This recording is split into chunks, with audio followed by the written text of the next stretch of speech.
28 अप्रैल 2016 अर्नकुलम district Kerala. रोज की एक आम सुबह की तरह 30 वर्षीय जिसा जो अपनी माँ राजेश्वरी के साथ रहती है, वह अपनी काम पर जा रही माँ को खाना बना और पैक कर उन्हें काम पर भेज देती है। जिसा जो एक लॉ की स्टूडेंट थी और पास के गवर्नमेंट कॉलेज से लॉ की पढ़ाई कर रही थी। बचपन से उसका सपना एक लॉयर बनना था ताकि वह इसके जैसे गरीब लोगों का जो पैसा कम होने के कारण एक अच्छा लॉयर अफोर्ड नहीं कर सकते, उनका केस लड़े और उनको न्याय दिलाकर उनकी मदद कर सके। मगर ऐसा जरूरी तो नहीं कि जैसा आपने अपनी लाइफ में सोच रखा है वैसे ही आगे भी हो, क्योंकि आगे जिसा के साथ जो भी हुआ उससे तो किसी की भी रूह कांप जाएगी। उसी दिन 28 अप्रैल की शाम को जब जिसा की माँ दिन भर थक हार के काम से अपने घर को लौटती है तो उनकी आंखें फटी की फटी रह जाती है। जो माँ सुबह ही अपनी बेटी को अच्छा खासा छोड़ कर गई हो, उनकी जान से प्यारी बेटी जिसा की बॉडी वहीं जमीन पर खून से लथपथ पड़ी थी।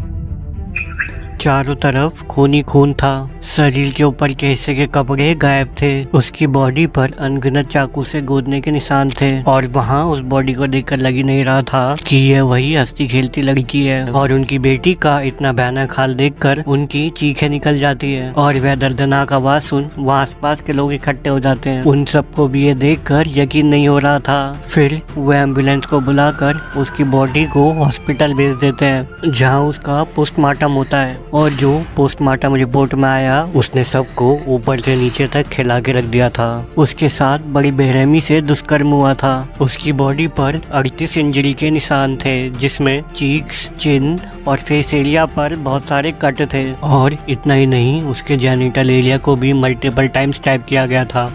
एक इतनी प्यारी और होनहार बेटी के साथ हुई हैवानियत को देख सिर्फ उसके गांव में नहीं बल्कि पूरे केरला में सबके दिल में एक गहरा दर्द और एक ही बात थी कि कातिल को पकड़ा जाए और उसको कठोर से कठोर सजा दी जाए। और यह एक ऐसा यूनिक और मोस्ट ब्रूटल केस है जिसमें केरला हाई कोर्ट ने खुद कैपिटल पनिशमेंट यानी हैंग टिल डेथ की सजा सुनाई थी। और ऐसी कौन सी बात है जिससे इस केस में दिए गए न्याय पर आज भी उंगलियां उठती है।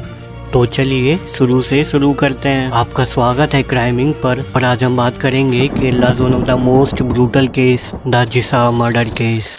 जिसा का जन्म सन 1986 में केरला में रह रहे एक बहुत ही गरीब परिवार के राजेश्वरी और पप्पू के घर में हुआ था। इन दोनों की एक और बेटी भी थी जिसका नाम था दीपा। ये एक बहुत ही गरीब परिवार था जिसमें ये एक छोटे से टूटे फूटे घर में रहा करते थे। जिसा के मम्मी पापा में कभी भी अच्छे से नहीं बनती थी। इनकी लड़ाइयाँ इतनी बढ़ गई थी कि जिसा के पापा यानी पप्पू इन सबको छोड़कर एक अलग घर में रहने लग गए थे। जिसके बाद जिसा और उसकी बहन का पालन पोषण उसकी मम्मी ने किया था। बचपन से जिसा पढ़ने में बहुत होशियार थी और पढ़ाई के साथ साथ अपनी मम्मी का भी ख्याल रखा करती थी। जिसा की माँ राजेश्वरी एक मेड थी और अपनी बेटी की पढ़ाई के लिए दिन रात मेहनत करा करती थी।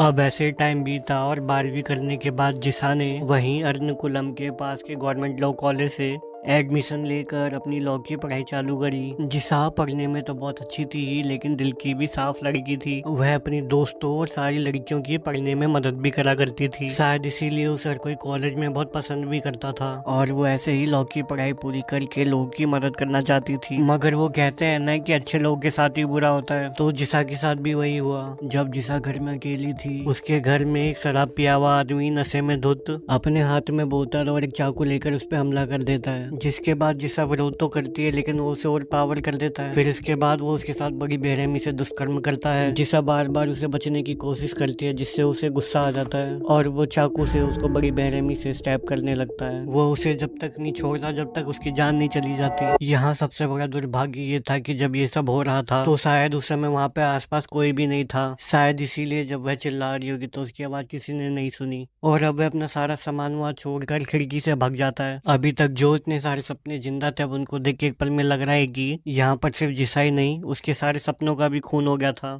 मगर यहाँ पर अभी भी कहानी खत्म नहीं होती जब तक उसे न्याय नहीं मिलता। अब ये बात धीरे धीरे फैलने लगती है एंड जिसा के कॉलेज में भी पहुंच जाती है। इसीलिए वह उसको न्याय दिलाने के लिए सड़क पर प्रोटेस्ट चालू कर देते हैं क्योंकि पुलिस ने एफआईआर तो दर्ज कर ली थी मगर ढंग से जांच नहीं कर रहे थे। ये घटना अप्रैल में हुई थी और अगले महीने मई में इलेक्शन थे, इसीलिए मामला टूल पकड़ने लगता है और सबके मुंह पर एक ही आवाज थी, जस्टिस फॉर जिसा, जस्टिस फॉर जिसा। जिसा, जिसके बाद ये मामला अपोजिशन उठाने लगती है और उसके कारण अब जांच तेज हो जाती है और जो भी एविडेंस मिले थे उनको फॉरेंसिक लैब में भेज दिया जाता है ताकि उससे उन्हें डीएनए सैंपल मिले और आगे जो भी एक्यूज मिलेगा उसे उसका डीएनए मैच कराया जाएगा। अब इससे डीएनए सैंपल तो मिल जाता है लेकिन केस में अभी तक कोई बड़ा ब्रेक थ्रू नहीं मिला था। तो वहीं दूसरी तरफ लोगों और सरकार का गुस्सा बढ़ते जा रहा था, मगर तभी एक आई विटनेस सामने आती है। वो थी श्रीलेखा, जो कि जिसा के घर के पास ही रहा करती थी। उसने बताया उसने उस रात को एक शख्स को देखा था जिसने पीले कलर की शर्ट पहनी हुई थी। वो चप्पल में था और वहाँ से नहर की तरफ गया था। साथ ही में श्रीलेखा ने यह बताया कि वह इसका चेहरा ढंग से तो नहीं देख पाई, लेकिन हाँ अगर वो उसे देखेगी तो पहचान लेगी।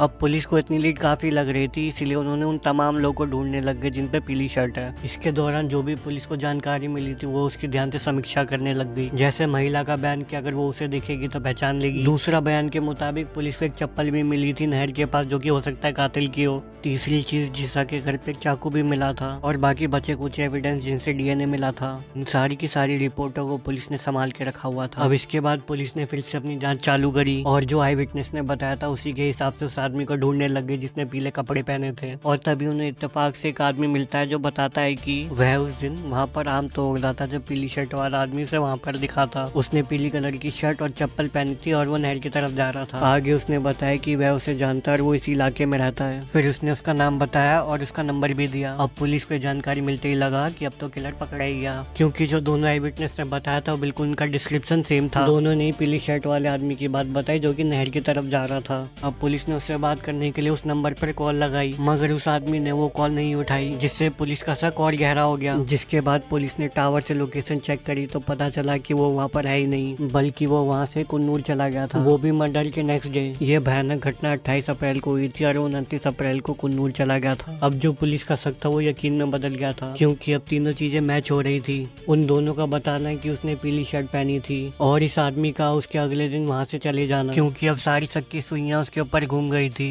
और अब यहाँ पर पुलिस की खुशी का कोई ठिकाना नहीं था। उन्हें लग रहा था कि केस सॉल्व हो चुका है। अब पुलिस भी उसके फोन के सर्विलांस के जरिए उस तक पहुंचती है और कुन्नूर से उसे उठा के ले आती है। वहाँ उसे पकड़ते वक्त तो उसके पास एक चाकू भी मिला था। तो पुलिस का शक और गहरा हो गया, क्योंकि उन्हें लग रहा था कि एक चाकू इसके पास है और एक वैसा ही सेम चाकू वहाँ मौका वारदात पर भी था। अब जब पुलिस ने पूछताछ चालू करी और अपनी तमाम कोशिश पूरी कर ली, लेकिन फिर भी वो बोलता रहा कि वह बेकसूर है, उसका इस वारदात से कोई लेना देना नहीं है। जिसके बाद पुलिस ने पूछा कि तू चाकू लेकर क्यों घूमता है और तू बेकसूर है, इस बात को साबित कर। तो उसने बताया कि उसे गांजा पीने की लत है और वो उस रात को एक आदमी से गांजा लेने गया था। इसने उसको पूरी पेमेंट एडवांस में कर दी थी, लेकिन जब इसको गांजा देने की बारी आई तो वो फरार हो गया था, इसलिए चाकू अपने साथ लेकर उसे ढूंढ रहा था। इसका उस खून से कुछ लेना देना नहीं है और जिस दिन ये कत्ल हुआ था उस दिन वो वहाँ पर था ही नहीं, इसीलिए आप एक गलत आदमी से पूछ रहे हो। मगर पुलिस को अभी यकीन नहीं था और उन्होंने पूछताछ जारी रखी, जिसमें जब पुलिस ने पूछा कि तेरी पीली शर्ट कहाँ है तो इसने बताया इस पर पीली शर्ट है ही नहीं। अब इस बात पर जब पुलिस का माथा ठनका और उन्होंने पता लगाया तो उसके आसपास के लोग और रिलेटिव ने बताया कि इसने कभी पीली शर्ट पहनी ही नहीं और न इसके पास पीली शर्ट है। जिसके बाद पुलिस ने इससे कुछ और दिन पूछताछ करी, लेकिन जब कुछ और सुराग नहीं मिला तो इसको छोड़ दिया। अब जब उसको छोड़ा तो पुलिस और अच्छे तरीके से तफ्तीश में लग जाती है और सारे एविडेंस और सारे के सारे रिपोर्टों को अच्छे से देखने लगती है, जिसमें पोस्टमार्टम रिपोर्ट को फिर से एग्जामिन किया जाता है और उसमें पता चलता है कि जिसा के कंधे के पास दांत से काटा गया था, वह बाइट इतनी फोर्स वाली थी कि दांत के उस पर निशान पड़ गए थे। जिसके बाद पुलिस वो रिपोर्ट लेकर एक्सपर्ट के पास जाती है और वे बताते हैं कि जिसने भी काटा उसके दांत के बीच में गैप है। अब पुलिस के आगे एक और सबूत था और वह कातिल को ढूंढने में लग जाते हैं जिसके दांत के बीच में गैप हो। तभी पुलिस को एक और जानकारी मिलती है। पुलिस ने जिसे पूछताछ के बाद छोड़ा था उसकी माँ बताती है कि वह जिस कातिल को ढूंढ रहे हैं उसे उसके बारे में पता है और पुलिस उसे गलत जगह ढूंढ रही है। असल में वो कातिल बेंगलोर में है। जिस दिन ये कत्ल हुआ था उसके अगले दिन ही वो बेंगलुरु चला गया था। वो अक्सर ऐसी लड़कियों के पीछे पड़ा रहता था। कई बार लोगों ने उसे लड़की छेड़ने के चक्कर में पीटा भी था। जिसके बाद पुलिस ने उस औरत से उसका नाम और नंबर ले लिया था। फिर जब उस नंबर से उसकी लोकेशन निकाली गई तो वह सच में बेंगलोर में ही था, लेकिन वो इससे एक दिन पहले पेरम्बूर यानी एर्नाकुलम में ही था, जिससे इस पे शक और भी गहरा हो गया था। अब पुलिस वहाँ बेंगलुरु में पहुंचती है और इसको शक के बिना पर उठा लेती है। फिर जब इसकी हिस्ट्री निकाली जाती है तो पुलिस को पता चलता है कि कुछ दिन पहले जेल में भी था एंड ये कुछ दिन पहले ही जेल से छूटा है। ये एक बाजार में दो लड़कियों को छेड़ रहा था तो वहीं पास में मौजूद लोगों ने इसकी पिटाई करके इसको पुलिस के हवाले कर दिया था। फिर जब पुलिस ने इससे बोला कि इस कत्ल में तेरा ही हाथ है तो ये घबरा गया। इसने बताया कि इसमें इसका कुछ भी लेना देना नहीं है और उस दिन जो भीड़ ने इसकी पिटाई करी थी वो एक गलत फहमी में करी थी। असल में उन दोनों में से एक लड़की इसकी गर्लफ्रेंड थी। ये उस दिन उससे मिलने गया था, लेकिन भीड़ को लगा कि उसको छेड़ रहा है। ये कुछ बोल पाता है इससे पहले लोगों ने इसकी पिटाई कर दी थी और जिस लड़की से मैं प्यार करता था अब हम दोनों ने शादी कर ली है और ये दोनों यहाँ न्यू लाइफ स्टार्ट करने और जॉब ढूंढने के लिए आए थे। जिसके बाद पुलिस ने उसके स्टेटमेंट का फैक्ट चेक किया और पता लगा कि वह सच बोल रहा है, असल में वो उस दिन वहाँ पर था ही नहीं। मगर फिर भी पुलिस ने उसे जाने नहीं दिया और 2 दिन उसे पूछताछ करी और उसका डीएनए सैंपल लिया और जो वहाँ पर मिला था उसके डीएनए से मैच करा। फिर जब दोनों ही में कोई सिमिलैरिटी नहीं आई तो उसको छोड़ दिया गया। अभी तक पुलिस ने जितनों को भी पकड़ा उनको छोड़ना पड़ा, तो वही पुलिस वालों पर अब जनता का प्रेशर और बढ़ने लग गया था। अब जिस्सा का केस केरला में धीरे धीरे निर्भया के केस जैसा बनते जा रहा था और साथ ही में इलेक्शन भी आ रहे थे तो और भी प्रेशर बढ़ने लग गया था। तो फिर पुलिस ने थक हार के फिर से नए सिरे से जांच करनी चालू करी एंड पुलिस को जांच में कोई शख्स के बारे में पता चलता है। वह लड़का जिस्सा के घर से 25 मीटर की दूरी पर रहता था और जिस्सा की फैमिली की उस लड़के की फैमिली से लड़ाई भी हुई थी। जिस्सा की मां ने उनके खिलाफ कई बार एफआईआर भी करवाई थी, जिसके बाद पुलिस का उन पे और भी शक गहरा हो गया था। फिर पुलिस उनके घर की लोकेशन का पता लगाकर उनके घर पहुंच जाती है और उस समय वो लड़का वहीं पर ही मौजूद था। वह वहाँ लड़के से तो पूछताछ कर ही रही होती है, साथ ही साथ घर की भी तलाशी ले रही होती है। तभी इसके घर से एक ऐसी चीज मिलती है जिससे इस पे और भी शक गहरा हो जाता है। जैसी शराब की बोतल जिस्सा के घर से रिकवर होती है, सेम उसी ब्रांड की बोतल इसके घर पर भी पड़ी हुई थी। और वहाँ पर एक और चीज गौर करने वाली थी कि उस लड़के के दांत में भी गैप था। अब पुलिस को लग रहा था कि ये केस सॉल्व होने वाला है, मगर जब पूछताछ चालू हुई तो कुछ और ही कहानी सामने आई। इस लड़के का एक बड़ा भाई था जिसने कुछ महीने पहले खुद को खत्म कर लिया था और उसका ये कदम उठाने का रीजन जिस्सा ही थी। इसका भाई उससे बहुत प्यार करता था लेकिन जिस्सा की मम्मी इस रिश्ते के लिए तैयार नहीं थी और वो भी इसके बड़े भाई को पसंद नहीं करती थी। फिर जब ये बात जिस्सा की माँ को पता चली तो उसने उस लड़के के खिलाफ एफआईआर लिखवा दी। देन जब पुलिस ने इसके बड़े भाई को थाने में बुलाया तो इसके भाई को ये बात बहुत बुरी लगी।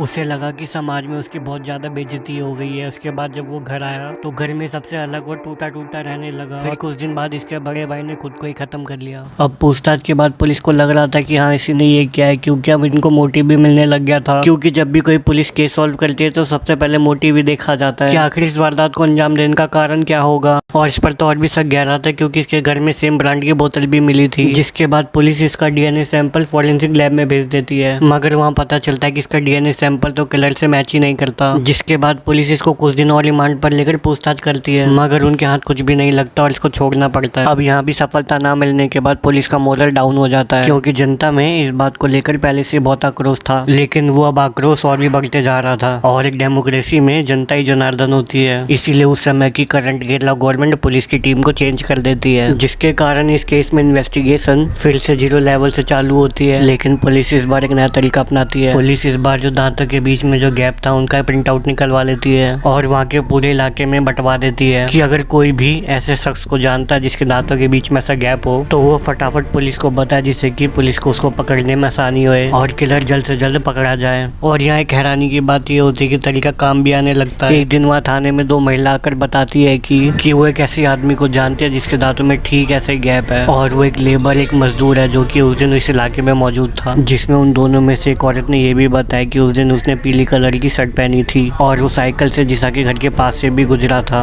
इत्तेफाक से एक दिन उन्हें एक और औरत मिलती है जो कि सेम ही चीज बताती है। अब यहाँ पुलिस सोच में पड़ गई। 3 औरतें और तीनों ने एक ही चीज बताई। एक आदमी जो कि वहीं रहता है उसके दांत में भी गैप है, उसने जो कलर की शर्ट पहनी थी वो भी मैच हो रही है और वो वहाँ पर उस दिन मौजूद भी था। पुलिस को लगा कि अब ये केस सॉल्व होने वाला है तो उस आदमी को उठा लेती है। अब हिरासत में उससे पूछताछ भी चालू हुई, उससे खूब इंक्वायरी भी हुई और उसके पास से पीली शर्ट भी मिली। मगर इन दोनों चीजों को छोड़ भी दिया जाए फिर भी आगे पुलिस को कोई भी सुराग नहीं मिला। लेकिन फिर भी पुलिस ने हार नहीं मानी, उसका डीएनए सैंपल जांच के लिए भेज दिया गया और साथ ही साथ पुलिस ने उससे पूछताछ जारी रखी। फिर जब डीएनए रिपोर्ट आई इसका भी डीएनए कातिल से मैच नहीं किया। अब यहाँ पुलिस परेशान हो गई। पुलिस को कुछ भी समझ में नहीं आ रहा था कि आखिर हो क्या रहा है, कि वो जिसको पकड़ रहे उनमें से कोई भी कातिल नहीं निकल रहा और चारों तरफ मीडिया में बस उन्हीं की खबरें हैं कि केरल पुलिस की नाकामी और हर तरफ उनके जांच के ऊपर सवाल उठ रहे हैं। और तभी इस केस में एक सनसनीखेज खुलासा होता है जिस खुलासे से पूरे केरला के लोग हैरान हो जाते हैं। एक दिन वहीं का लोकल पुलिस को बताता है कि आप कहाँ किलर को ढूंढ रहे हो, असल में जो वहाँ का लोकल लीडर है वही किलर है और उनके दांतों में भी ठीक ऐसा ही गैप है। साथ ही में उसने बताया कि उनके इस परिवार से दुश्मनी भी है। जिसके बाद जब पुलिस ने उस नेता के दांत का मिलान उस फोटो से किया तो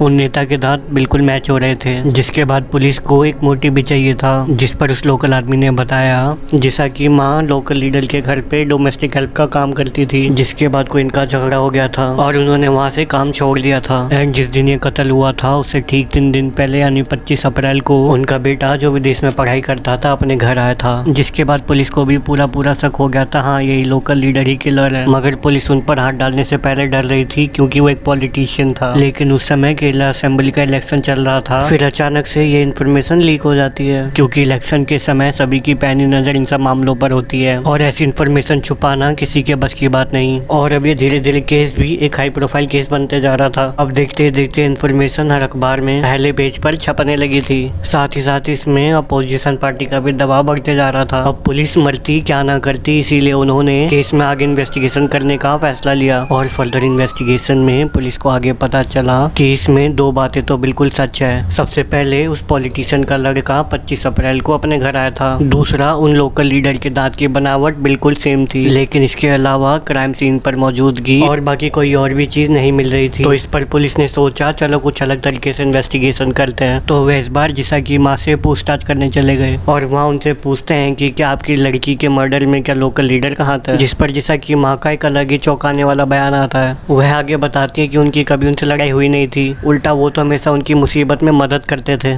और असल में उनकी जिससे लड़ाई हुई थी वो था वो आदमी जिसने लोकल लीडर का नाम लिया है। अब ये बात सुनते ही पुलिस का माथा ठनक जाता है। फिर वह उस आदमी को पकड़ के पुलिस स्टेशन ले आते हैं। जिसके बाद उसकी अच्छे से खातिरदारी करने पर वह बताता है कि असल में उस आदमी की लड़ाई लोकल लीडर से हो गई थी और उसे लगा कि माहौल गर्म है और यही समय, इसीलिए उसने लीडर को फंसाने के लिए एक नई कहानी गढ़ी। उसने सोचा कि लीडर के साथ बिल्कुल किलर से मैच हो रहे हैं तो क्यों ना उन लीडर को मैं फंसा दूं। और यही वो रीजन था जो उसने पुलिस के आगे ये बयान दिया। एंड पुलिस के लिए यहाँ पर दिक्कत ये थी कि उससे पहले कुछ जाँच करती और पूछती, ये वाली इन्फॉर्मेशन हर जगह पर लीक हो गई थी। लेकिन कोई भी कंक्लूजन तक पहुंचने के लिए पुलिस ने डीएनए रिपोर्ट का वेट करा, जिसमें आया कि वो लोकल पॉलिटिशियन भी कातिल नहीं है।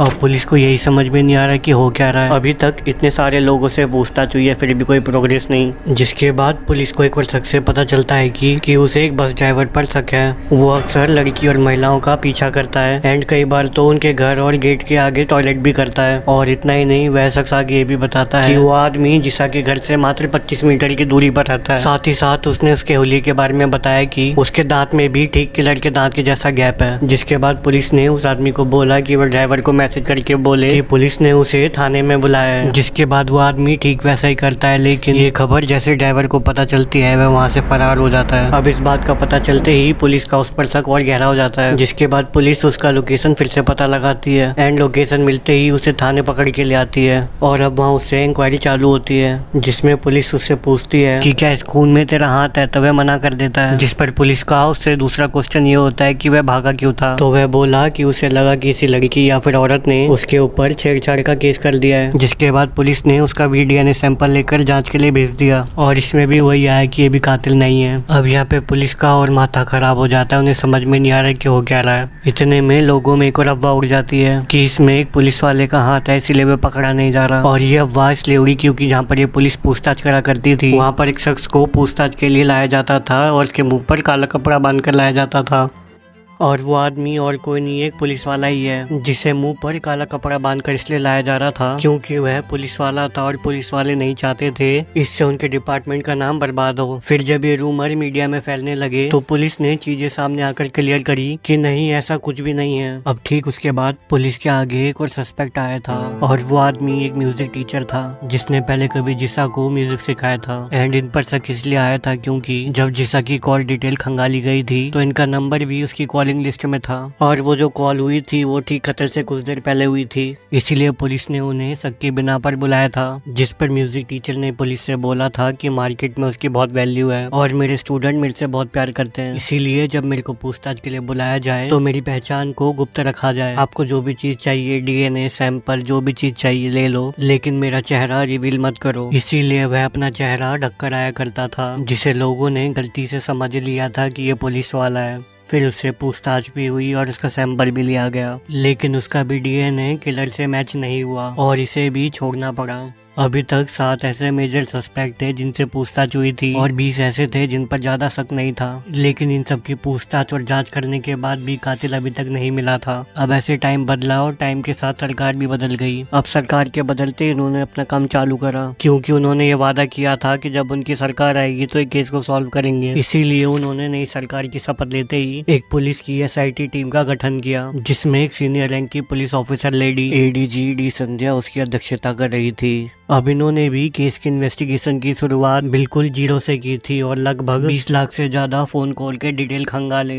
अब ऐसी तफ्तीश चलती रही और 50 दिन बीत गए, लेकिन जिसा का कातिल अभी तक नहीं मिला। मगर 50 दिन के बाद एक सुराग मिलता है कि आप जिसे ढूंढ रहे हो वो यहाँ पर है ही नहीं। असल में वो कातिल तमिलनाडु में है और वो तमिलनाडु में ही कहीं छुपा हुआ बैठा है। अब ये जानकारी मिलते ही पुलिस तमिलनाडु पहुंचती है और वहाँ पहुंचकर उस शख्स को उठा के ले आती है। एंड जिस आदमी को उठाया था उसका नाम था अमीरुल इस्लाम। असम में रहने वाला ये शख्स एक लेबर था और काम के सिलसिले में केरला आया था और ये केरला में यही रहा करता था अर्नाकुलम में, जिसा के घर से ठीक थोड़ी ही दूर। इसे ये भी पता था कि जिसा घर में कब कब अकेली होती है और जिसा की माँ कब आती है और कब जाती है। उसने सारी तैयारी कर रखी थी, बस वो सही टाइम का इंतजार कर रहा था। एंड 28 अप्रैल को उसको ये मौका मिल गया। उसने देखा कि शाम को जिसा घर पर अकेली है, फिर उसने शराब पी और नशे में धुत हो गया और अपने हाथ में एक बड़ा सा चाकू लेकर उसके घर में घुस गया और उसके साथ दुष्कर्म करके उसकी जान ले ली। फिर अपने सारे कपड़ों को ठिकाने लगाकर उसने असम की ट्रेन पकड़ी और अपने गांव चला गया। फिर अपने गांव में कुछ दिन रहकर उसे जब लगा कि सब ठीक ठाक है, वो अपने गांव से तमिलनाडु पहुंच गया और वहां काम करने लग गया। इसकी जानकारी उस लेबर ने दी थी जो इसके साथ केरला में काम करा करता था। फिर जब ये अचानक से गायब हो गया था तो उसका माथा ठनका और उसे ये भी पता था कि अमीरुल इस्लाम के पास एक पीले कलर की शर्ट भी है और उसके दांत में भी ठीक ऐसा ही गैप है। जिसके बाद किलर को अब कंफर्म करने के लिए सिर्फ DNA की जांच बची हुई थी, तो पुलिस ने वो भी कर डाला और अंत में